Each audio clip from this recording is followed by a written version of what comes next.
नमस्कार दोस्तों, मैं सुमित यादव। आप देख रहे हैं द सुनामी। और आज मैं बात करने वाला हूं जो लॉजिस्टिक्स इंडस्ट्री है हमारी और लॉजिस्टिक पॉलिसीज़ हैं उस पर क्या इफ़ेक्ट है। क्योंकि काफ़ी सारी बातें हम लोग करते हैं डीज़ल के रेट पर, और क्या प्रॉब्लम फिर इसके वजह से लॉजिस्टिक्स इंडस्ट्री में जो लोग हैं उनको फेस करने को मिलती है। फिलहाल मैं TQS लॉजिस्टिक्स में बैठा हूं, मेरे साथ सर मौजूद हैं। बहुत बहुत सर स्वागत है हमारे चैनल पे आपका। Thank you ji.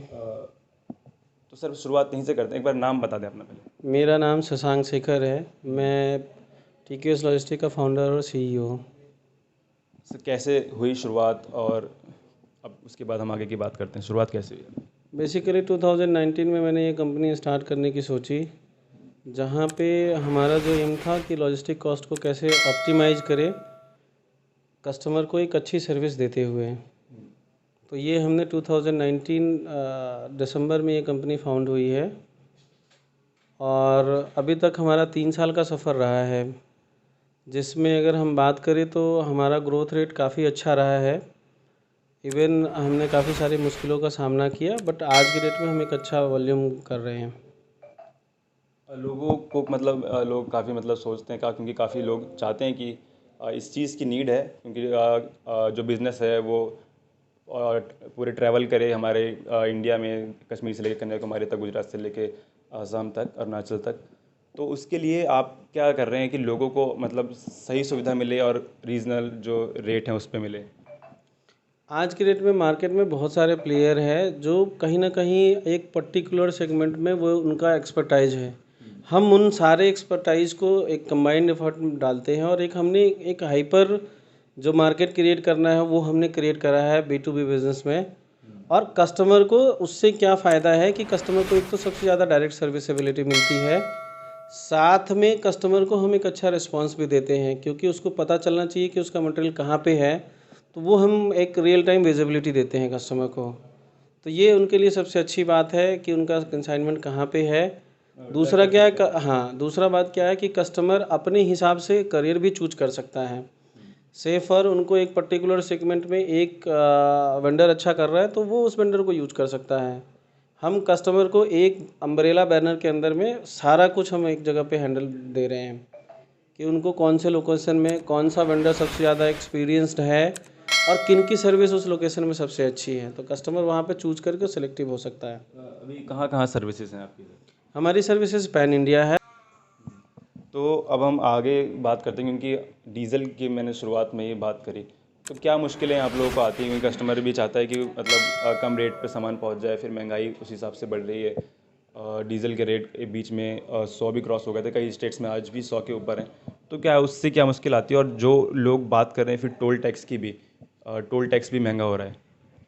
डीजल की अगर हम बात करें तो डीजल जो है हमारा इनपुट कॉस्ट का ऑलमोस्ट 60% होता है, जहाँ पे अगर डीजल में थोड़ी भी उतार चढ़ाव होता है डीजल के रेटों में, तो हमारे को उससे काफ़ी ज़्यादा इम्पेक्ट पड़ता है उसके बिज़नेस पे।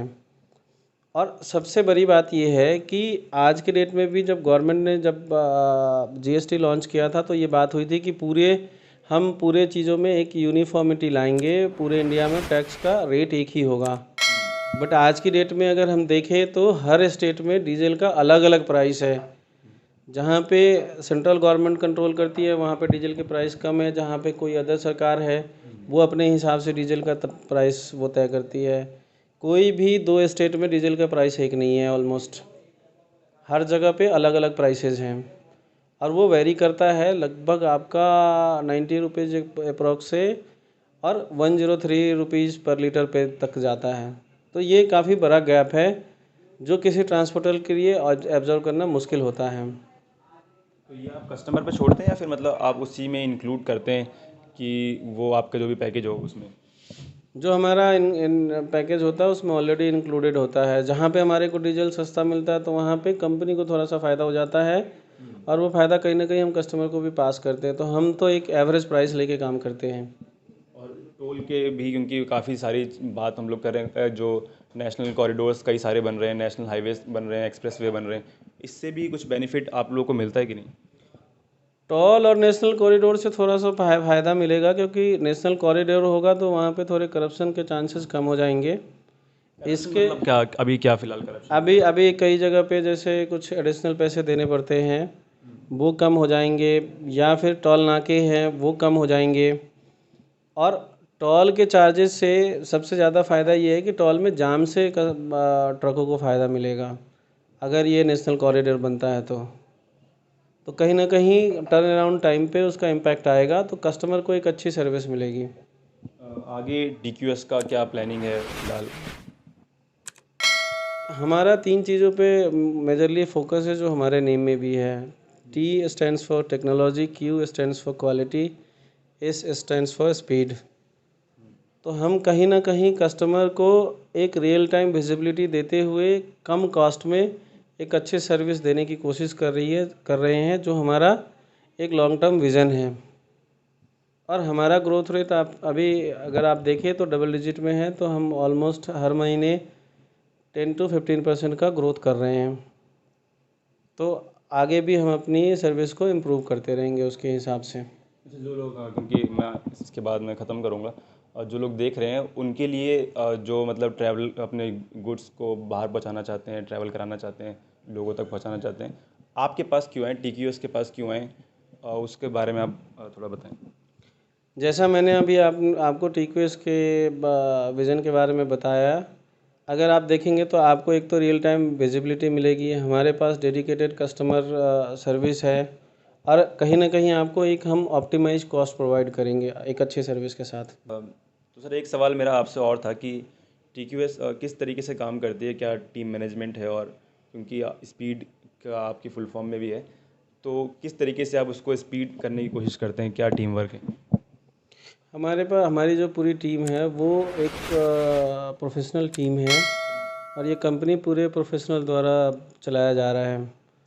तो हमारे पास जो एवरेज एक्सपीरियंस है वो 10 साल से ज़्यादा है, and they are top most people from the industry के काफ़ी अच्छे लोग लिया है, और हम ये इंश्योर करते हैं कि राइट टैलेंट राइट प्लेस पे प्लेस हो जाए, सो दैट कस्टमर को एक अच्छी सर्विस मिले, और हमारी टीम इसके लिए ऑलवेज रिस्पॉन्सिबल है।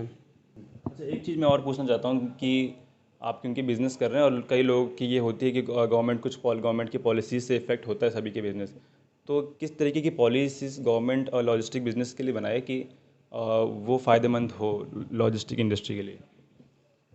जो अभी इंटीग्रेटेड आपका फ्रेट कॉरिडोर वगैरह बन रहा है, वो ऑलरेडी गवर्नमेंट उस दिशा में काम कर रही है। गवर्नमेंट का ऑलरेडी ये एक मिशन है कि अपनी जीडीपी का के कॉस्ट का लॉजिस्टिक कॉस्ट को 10% से रिड्यूस करे, और उसके लिए काम कर रही है ऑलरेडी गवर्नमेंट।